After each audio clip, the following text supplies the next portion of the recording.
Hello friends, எல்லாருக்கும் வணக்கங்க. கலாஸ் ரெசிபியில் இன்னைக்கு புளிச்சக்கீரையை டேஸ்ட்டாக எப்படி பண்ணுறது இந்த வீடியோவில் பார்க்கலாம் வாங்க.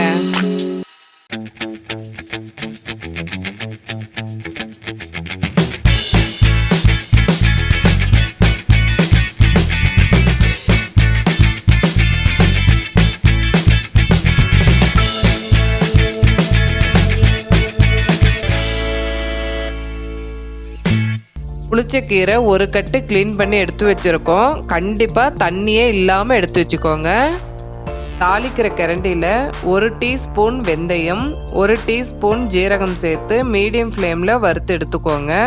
ஒரு கட்டு புளிச்சக்கீரைக்கு 1/2 டீஸ்பூன் வெந்தயம், 1/2 டீஸ்பூன் ஜீரகம் சேர்த்தாலே போதுங்க.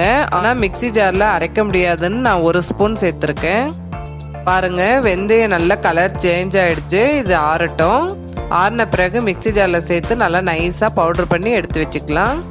கண்டிப்பாக வெந்தயம் கலர் சேஞ்ச் ஆகணும், ஜீரகம் பொரியணும். இது இருக்கட்டும். நான் இன்றைக்கி மண் சட்டியில் பண்ணுறேன். கொஞ்சம் அதிகமாக நல்லெண்ணெய் சேர்த்துக்கோங்க.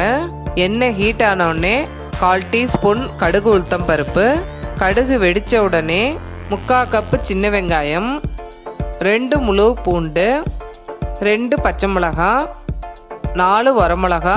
இது எல்லாத்தையும் எண்ணெயிலே நல்லா வதக்கிக்கோங்க. வெங்காயமும் பூண்டும் இதோட அதிகமாக போட்டாவும் டேஸ்ட்டு நல்லா இருக்குங்க.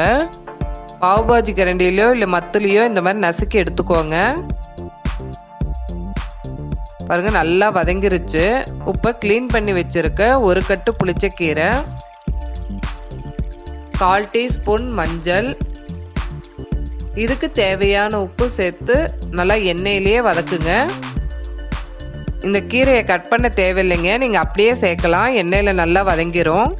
2 கட்டு சேர்த்திங்கன்னா 4 பேருக்கு கரெக்டாக இருக்குங்க. பாருங்கள், எண்ணெயிலே நல்லா கீரை வதங்கிருச்சு.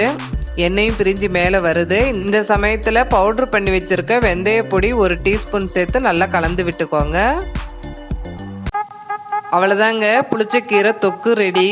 இது சாதத்தில் பிசைஞ்சு சாப்பிட்லாம், தயிர் சாதத்துக்கு தொட்டுக்கலாங்க. அவ்வளோ சூப்பராக இருக்கும்.